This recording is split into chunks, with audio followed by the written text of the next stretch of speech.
Okay so good morning one and all. आज आपण ECI सब्जेक्टचं practical number 6 आणि practical number 7 हे दोन्हीही प्रॅक्टिकल एकत्र परफॉर्म करणार आहोत. त्याचं कारण असं आहे की हे जे प्रॅक्टिकल आहे पहिल्यांदा मी तुम्हाला त्याचं टायटल सांगतो काय आहे, त्यानंतर सांगतो की आपण हे दोन्ही प्रॅक्टिकल एकदाच का परफॉर्म करत आहोत. ओके सो प्रॅक्टिकलचं टायटल आहे to use the voltmeter, ammeter, wattmeter to determine the line and phase quantities of voltage and current for balanced three-phase star and delta connected load and calculate active, reactive and apparent power and also draw the phasor diagram. Okay so ह्या प्रॅक्टिकलमध्ये आपल्याला काय करायचं आहे, star delta सर्किटचे connections करून एकदा balance कंडिशनला आपल्याला रिडिंग्स घ्यायचे आहेत आणि एकदा अनबॅलन्स कंडिशनला आपल्याला रिडिंग्स घ्यायचे आहेत. ओके सो आता हे प्रॅक्टिकल परफॉर्म करत असताना आपल्याला जे काही इन्स्ट्रुमेंट्स लागणार आहेत ते आपण वन बाय वन बघूया. ओके सो हा आपला पॅनल आहे फर्स्ट ऑफ ऑल की ज्याच्यावरती आपण सर्व कनेक्शन करणार आहोत. तुम्हाला सर्किट डायग्राम मी एक्सप्लेन करतो. पहिल्यांदा आपण इन्स्ट्रुमेंट्स बघूया आपल्याला काय काय लागणार आहे. इथे आपल्याला 0 to 10 एम्पियरचं एक ॲमीटर लागणार आहे. त्यानंतर 2 वॅटमीटर लागणार आहे पॉवर मेजरमेंटसाठी, वॅटमीटर 1 आणि वॅटमीटर 2. ओके ते दोन्ही मी 2 फेजमध्ये कनेक्ट केलेले आहे. त्यानंतर इथे एक व्होल्टमीटर आहे आणि इथे सुद्धा एक व्होल्टमीटर आहे. एक व्होल्टमीटर आपल्याला फेज व्होल्टेज दाखवणार आहे आणि एक व्होल्टमीटर आपल्याला लाईन व्होल्टेज दाखवणार आहे. ओके आता हे स्टार कनेक्शनसाठी आपण किंवा स्टार कनेक्टेड लोडसाठी आपण कनेक्शन केलेले आहे. आता स्टारमध्ये काय कंडिशन असते आपल्या सर्वांना माहिती. स्टारमध्ये काय असतं, IL is equal to IPH आणि VL is equal to √3 times VPH. याचा अर्थ काय, IL म्हणजे काय लाईन करंट आणि IPH म्हणजे काय फेज करंट. तर मी काय स्टेटमेंट सांगितलं, स्टार कनेक्शनमध्ये काय कंडिशन असते, IL is equal to IPH म्हणजे थोडक्यात काय line current is equal to phase current. आणि व्होल्टेजच्या बाबतीत काय रिलेशन आहे, line voltage is equal to √3 times phase voltage. Okay so line voltage हे √3 टाइम्स असतं फेज व्होल्टेजचे. आणि हेच आपल्याला या प्रॅक्टिकलमध्ये काय करायचं आहे, क्रॉस चेक करायचं आहे. एकदा बॅलन्स कनेक्टेड लोड कनेक्ट करायचं आहे आणि एकदा अनबॅलन्स लोड आपल्याला कनेक्ट करायचं आहे. आता तुम्हाला मी एकदा डायग्राम सांगतो बघा. इथे काय, इकडे डेल्टा कनेक्शन आहे आणि इकडे स्टार कनेक्शन आहे. ओके त्यानंतर इकडे आपण तो MCB ऑन करून मागून लोड देणार आहे. आता लोड तुम्हाला मी सांगितलं की बॅलन्स कंडिशन आणि अनबॅलन्स कंडिशन आहे. आता ही बॅलन्स आणि अनबॅलन्स कंडिशन आपण कशावरनं डिसाईड करणार, आपण लोड देणार आहोत आणि तो रेझिस्टिव्ह लोड देणार आहोत. तो लोड आपण एकदम बॅलन्स ठेवला, ती कंडिशन असणार आपली बॅलन्स कंडिशन. आणि तो आपण अनबॅलन्स केला म्हणजे त्याला आपण थोडं व्हॅरी केलं किंवा चेंज केलं तर ती कंडिशन असणार आहे अनबॅलन्स कंडिशन. एकदा तुम्हाला दाखवतो की आपण लोड कसा देतोय. बघा इथे आपण लॅम्प बँक यूज केलेली आहे. ओके रेझिस्टिव्ह लोड आपण यूज केलेला आहे आणि ते ऑपरेट करण्यासाठी इथे स्विच बोर्ड आहे. ओके सो मी आता जेव्हा स्विच ऑन करणार, जेव्हा सगळे लॅम्प ऑन असतील ती आपली बॅलन्स कंडिशन असणार आहे. आणि याच्यापैकी मी एखादा बल्ब बंद केला किंवा 2 बल्ब बंद केले किंवा 3 बल्ब बंद केले, 3 चालू ठेवले, ही आपली कुठली कंडिशन झाली, ही अनबॅलन्स कंडिशन झाली. ओके सो तुम्हाला आता लक्षात आलं असेल बॅलन्स कंडिशन म्हणजे काय आणि अनबॅलन्स कंडिशन म्हणजे काय. ओके सो आता आपण कनेक्शन बघूया. बघा हे तुम्हाला बघायला खूप कॉम्प्लिकेटेड वाटत असेल इकडे पॅनलवरचे हे कनेक्शन, पण तुम्हाला मी आता सर्किट डायग्राम सांगतो आणि सर्किट डायग्रामवरनं कनेक्शन कसे केले ते तुम्हाला एक्सप्लेन करतो. तर आपण पहिल्यांदा सर्किट डायग्राम बघूया. हे बघा RYB हे 3 फेजेस आहे. ओके हा 3 फेज सप्लाय इथे पॅनलला आला. त्याच्यानंतर आपण काय केलं, सगळ्यात पहिल्यांदा ॲमीटर कनेक्ट केलेलं आहे. ओके आता डायग्रामप्रमाणेच मी तुम्हाला एक्सप्लेन करतो. हे बघा बघा इथे आपण काय केलं, सगळ्यात पहिल्यांदा हे ॲमीटर इथे लाईनमध्ये कनेक्ट केलेलं आहे. ओके लाईनमध्ये कनेक्ट केल्यानंतर पुढे काय दिसतंय आपल्याला, W1 म्हणजे काय वॅटमीटर 1, तो R फेजमध्ये कनेक्ट केलेला आहे. बरोबर मग बघा इथे मी काय केलं, सेम तेच केलं. R फेजमध्ये काय केलं, वॅटमीटर कनेक्ट केला. ओके वॅटमीटरचा MC शॉर्ट, इथे MC शॉर्ट केला.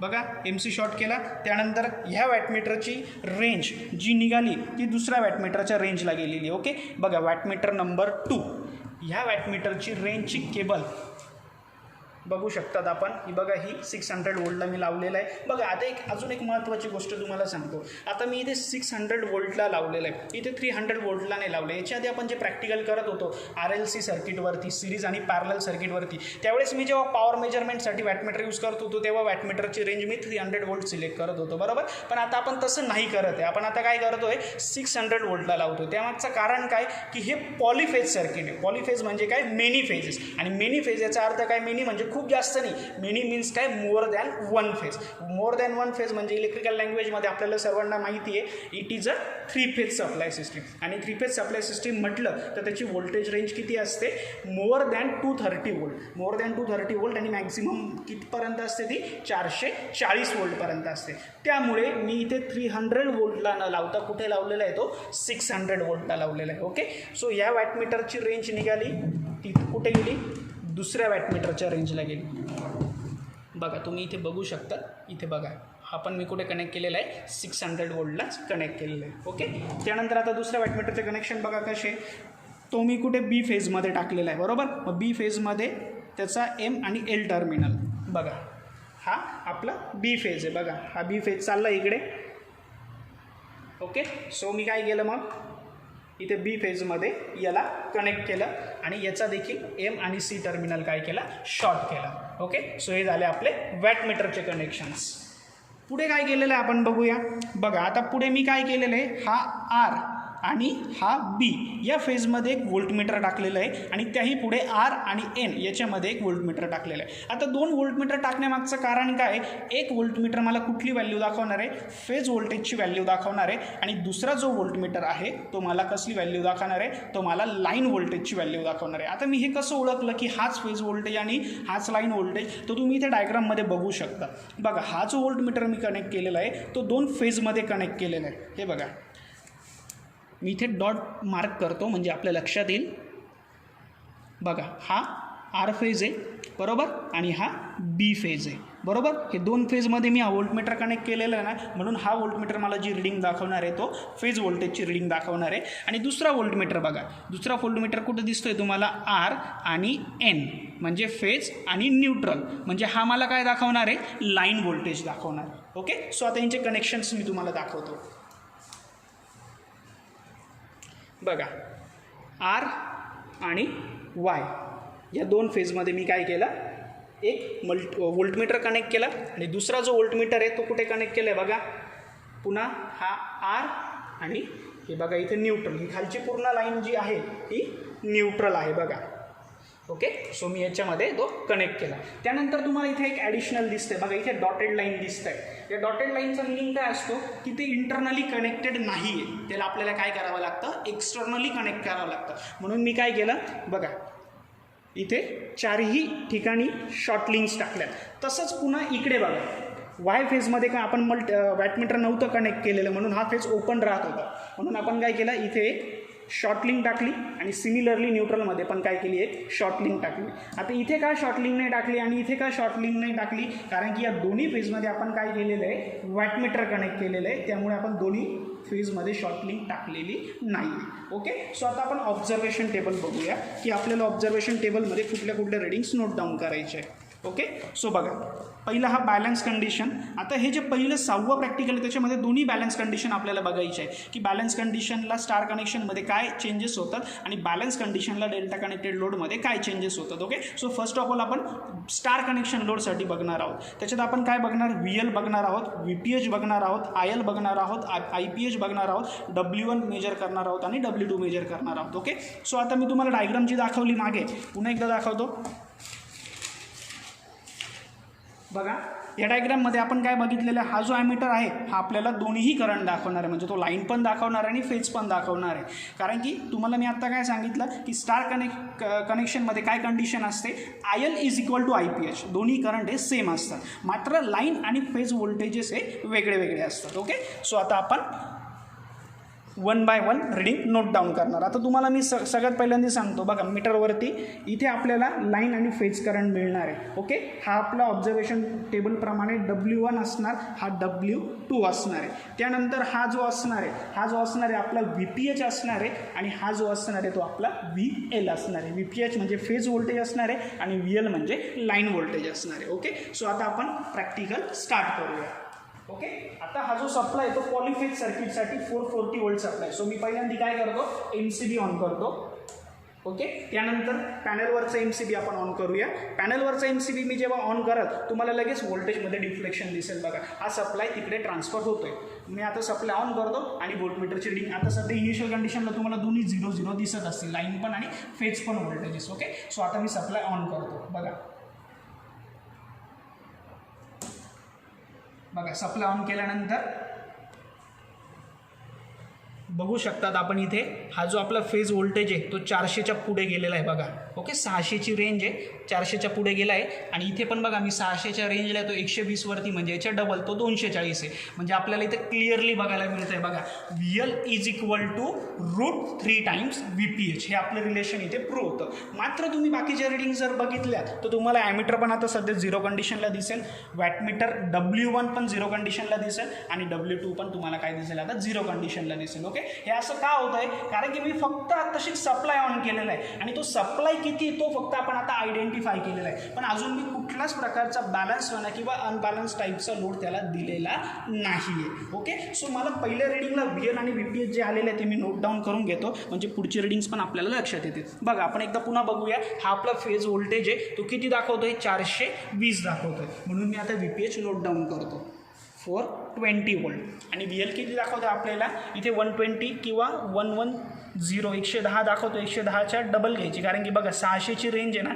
याच्या तो डबल असणार आहे. डबल म्हणजे किती झाला 110 म्हणजे तो 220 झाला. ओके 220 वोल्ट VL आणि VPH मिळाले. आता आपलं काय राहिलं IL आणि IPH तो सेमच असणार आहे आणि W1 आणि W2 ही बॅलन्स कंडिशनला. आता बघा बॅलन्स कंडिशन कशी बघायची. आता मी काय करतो लोड साईडचा MCB ऑन करतो. ऑन केल्यानंतर तुम्हाला बघा करंटमध्ये पण डिफ्लेक्शन दिसेल आणि पॉवरमध्ये पण थोडंसं डिफ्लेक्शन दिसेल. ओके W1 W2 बघा व्हॅरी झाले, त्यांनी पॉवर आता कन्झ्युम केलेली. ओके आता आपण लोड साईडला बघूया. पहिल्यांदा आपण W1 W2 नोट डाऊन करून घेऊ म्हणजे आपल्याला फक्त IL आणि IPH राहील, पण ती बॅलन्स कंडिशनला आपल्याला नोट डाऊन करायचं. अजून आपण लोड दिलेला त्याला नाही त्यामुळे आपण अजून नोट डाऊन करू शकणार नाही तो. ओके सो आता बघा मी MCB दोन्ही ऑन केले. आता मागे बघा तुम्हाला लॅम्प अजून चालू दिसत आहेत का, नाही दिसत आहे म्हणजे अजून लोड दिला गेलेला नाही. ओके सो आता मी 1 बाय 1 स्विच ऑन करतो. बघा एक एक लॅम्प ग्लो होईल. आपल्याला बॅलन्स कंडिशन परफॉर्म करते म्हणून आपल्याला सर्व लॅम्प्स हे ऑन करावे लागणार आहेत.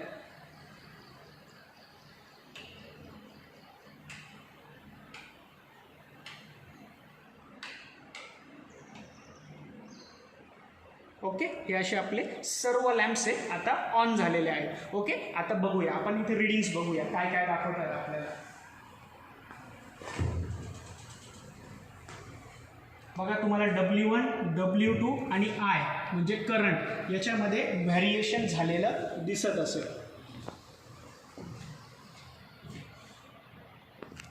करंट 0.1 दाखवतोय.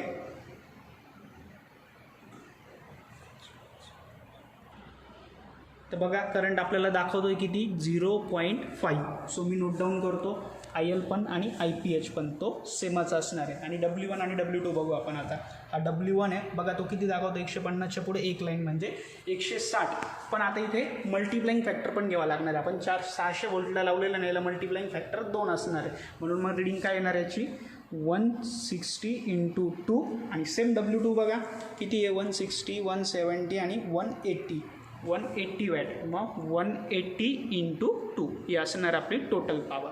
ओके ही झाली आपली बॅलन्स स्टार कनेक्टेड लोडची कंडिशन. ओके सो आपण ती बॅलन्स स्टार कनेक्शनची कंडिशन परफॉर्म केली. आता आपल्याला बॅलन्स डेल्टा कनेक्टेड लोडसाठी कंडिशन परफॉर्म करायची. आता जसं आपण बघितलं की स्टार कनेक्शनमध्ये आपण काय बघितलं होतं की IL is equal to IPH आणि VL is equal to √3 times VPH असतो. ओके सो आता आपल्याला डेल्टामध्ये काय बघायचं आहे VL is equal to VPH and IL is equal to √3 times of IPH. Okay so हे स्टार डेल्टा कनेक्टेड पॅनल आहे. इथे आपण ऑटोमॅटिक स्टार डेल्टा स्टार्टर वापरणार आहे. आता जेव्हा मी सप्लाय देईल तेव्हा सप्लाय दिल्यानंतर काय होणार की चारही लॅम्प हे ऑन होणार आणि पहिल्यांदा हा स्टार मोडमध्ये रन होणार. ओके आणि त्यानंतर काय होणार हा ऑटोमॅटिकली डेल्टामध्ये स्विच होणार आणि डेल्टामध्ये स्विच झाल्यानंतर आपण जे काही रिडिंग्स आहे ते नोट डाऊन करणार आहोत. ओके. सो आता आपण हे सगळं इथे व्हॅरिएशन जे आहे ते आपण इथे ऑब्झर्व करणार आहोत. मग आता हे सर्किट बघा कसं आहे. सिम्पली इथे लोड बँक कनेक्ट केलेली आहे. इथे हा एक ॲमीटर कनेक्ट केलेला आहे. व्होल्टमीटरचे इथे व्होल्टमीटर कनेक्ट केलेलं आहे आणि पुन्हा इथे एक ॲमीटर कनेक्ट केलेलं आहे. आता इथे बघा तुम्हाला क्लिअरली दिसेल 2 ॲमीटर आपण कनेक्ट केलेले आहे. एक आपल्याला काय दाखवणार आहे, लाईन करंट दाखवणार आहे आणि एक आपल्याला फेज करंट दाखवणार आहे. आणि जसं की आपण बोललो की डेल्टा कनेक्टेड लोडमध्ये काय असतं, लाईन आणि फेज व्होल्टेज हा सेम असतो. तो दोन्ही व्होल्टेज आपल्याला इथे दिसणार आहे. ओके. सो आता तुम्हाला मी एकदा प्रोसिजर सांगतो. हा ऑटोमॅटिक स्टार डेल्टा स्टार्टर आहे. ओके. सो मी जेव्हा याला ऑन करेन पहिल्यांदी हा स्टार मोडमध्ये रन होणार आणि काही सेकंदानंतर तो ऑटोमॅटिकली डेल्टामध्ये कन्वर्ट होणार. आता हे आपल्याला कसं कळणार की तो किती सेकंदांनी डेल्टामध्ये कन्वर्ट झाला आहे की अजून झाला आहे की नाही झाला आहे. तर बघा जेव्हा आपण सप्लाय ऑन करू ना तेव्हा काही सेकंदासाठी किंवा एक अर्ध्या मिनिटासाठी हे जे लॅम्प ग्लो होणार आहे हे लाईटली ग्लो होतं आणि जेव्हा तो ऑटोमॅटिकली डेल्टामध्ये कन्वर्ट होणार तेव्हा हे फुल्ली ग्लो होतात आणि आपल्याला करंटमधले पण व्हॅरिएशन्स हे बघायला मिळतात. ओके. सो आता आपण प्रॅक्टिकल स्टार्ट करू. सो सगळ्यात पहिल्यांदा मी काय करतो, सप्लाय ऑन करतो मेन MCB पासून. ओके. त्यानंतर आपला जो पॅनलवरचा MCB आहे तो आपण आता ऑन करूया आणि हा स्टार डेल्टा मोटर स्टार्टर जो इथे इन्स्टॉल केलेला आहे त्याची मी ग्रीन की प्रेस करतो. बघा एकदम लाईटली ग्लो झालेला आहे. व्होल्टेज बघा आणि दोन्ही करंटच्या व्हॅल्यू बघा. स्टार मोडमध्ये म्हणून तुम्हाला IL आणि IPH सेम दिसतोय. बघा IL बघा आणि IPHची पण व्हॅल्यू बघा दिसतोय सेम. आता बघा जेव्हा तो डेल्टामध्ये कन्वर्ट होईल तुम्हाला व्हॅल्यूमध्ये काही व्हॅरिएशन दिसतं. आता आपण ह्या व्हॅल्यू डेल्टामध्ये कन्वर्ट झाल्यावरती नोट डाऊन करणार. बघा फेज व्होल्टेज बघा किती वाढला आहे, तो 1.3 झालेला आहे. ओके. मी नोट डाऊन करतो. Phase current 1.3. VL आणि VPH जो आहे तो सेमच असणार आहे. मग तो 200 म्हणजे इथे 410 आणि लाईन करंट बघा. लाईन करंट किती आहे, 0.5 एम्पियर. ओके. सो ही होती आपली balance condition for delta connected load.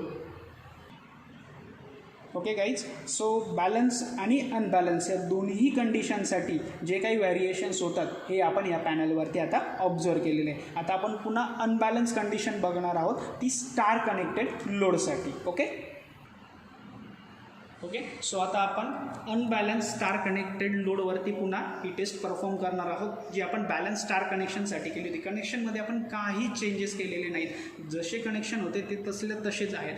फक्त आता आपण काय करणार आहे की बॅलन्स कंडिशनला जेव्हा सगळे लॅम्प्स आपण ऑन केले होते आता आपण काय करणार, त्याला अनबॅलन्स करणार. म्हणजे आता जर आपण टोटल 6 लॅम्प लावले असतील त्याच्यातले आपण 2च लॅम्प ऑन ठेवू, 4च लॅम्प ऑन ठेवू किंवा 3च लॅम्प ऑन ठेवू. म्हणजे सगळे जेवढा लोड आपण दिला तेवढा टोटल लोड ऑन करायचा नाही. ती कंडिशन म्हणजे आपली अनबॅलन्स कंडिशन. आणि त्या कंडिशनला ह्या पॅरामीटर्सवरती काय इफेक्ट होतो ते आपण 1 बाय 1 आता चेक करणार आहोत. ओके. सो पुन्हा मी सप्लाय ऑन करतो.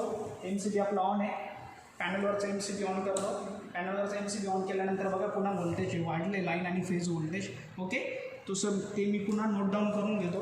बघा जसं मगाशी दाखवलं लाईन व्होल्टेज जे होतं ते आपलं 110वरती दाखवतं आहे. ओके. हे लाईन व्होल्टेज 110 दाखवतं आहे म्हणजे 600ची रेंज आहे, त्याच्या डबल आपण घेणार. तर किती झालं मग 220 वोल्ट. ओके. आणि फेज व्होल्टेज किती आहे 410 420. ओके. 420 वोल्ट. ओके. या 2 व्हॅल्यू मला मिळाल्या. आता मला काय मेजर करायचं आहे W1 W2 आणि IL आणि IPH. ओके. सो आता आपण काय करूया, लोड ऑन करूया. ही लोड साईड ऑन केली, पॉवरमध्ये डिफ्लेक्शन झालं, पण ही पॉवर अजून आपल्याला नोट डाऊन करायची नाही. आपल्याला लोड दिल्यानंतर बॅलन्स आणि अनबॅलन्स कंडिशनला ही कंडिशन चेक करायची. ओके. सो आता बघूया आपण.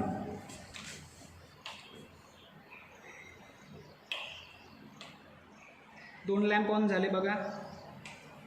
एक तिसरा ऑन झाला. मी फक्त 3च लॅम्प ऑन करतो. आता मी बघा 6 लॅम्पपैकी फक्त 3च लॅम्प ऑन ठेवलेले आणि 3 लॅम्प ऑफ ठेवलेले. याचा अर्थ काय की ही आपली अनबॅलन्स कंडिशन आहे. आता या अनबॅलन्स कंडिशनला आपण बघूया की व्होल्टेज तर तितकंच राहिलं पण करंट आणि पॉवरमध्ये काय डिफ्लेक्शन झालं. तर आता W1 सगळ्यात पहिल्यांदा बघूया. बघा W1 किती दाखवते आपल्याला 140 आणि 130च्या मध्ये म्हणजे 135. ओके. सो 135 इंटू टू का घेतला मल्टिप्लाइंग फॅक्टर, कारण की आपण 600 व्होल्टला तो कनेक्ट केलेला आहे. ओके. आणि W2 बघा 150 म्हणजे 160 170 180 190. ओके. बघा या लाईनीच्या एकदम जवळ म्हणजे तो 190 आहे. So 190 into 2. ओके. आता काय राहिलं आपला IL आणि IPH बघा इकडे 0.5 दाखवतो तो आपल्याला, इथून आपण जवळून बघूया. बघा थोडासा 0.5च्या तो जवळ आहे. ओके. सो मी त्याला ॲप्रॉक्सिमेट 0.5 नोट डाऊन करून घेतो. मग पुन्हा काय करायचे आपले लॅम्प 1 बाय 1 ऑफ करायचे.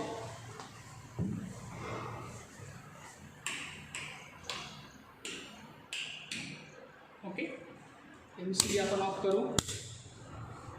आपला पॅनलवरचा MCB आणि मेन MCB ऑफ करायचा. ओके. सो अशा पद्धतीने प्रॅक्टिकल इथे आपला कंप्लीट होतो.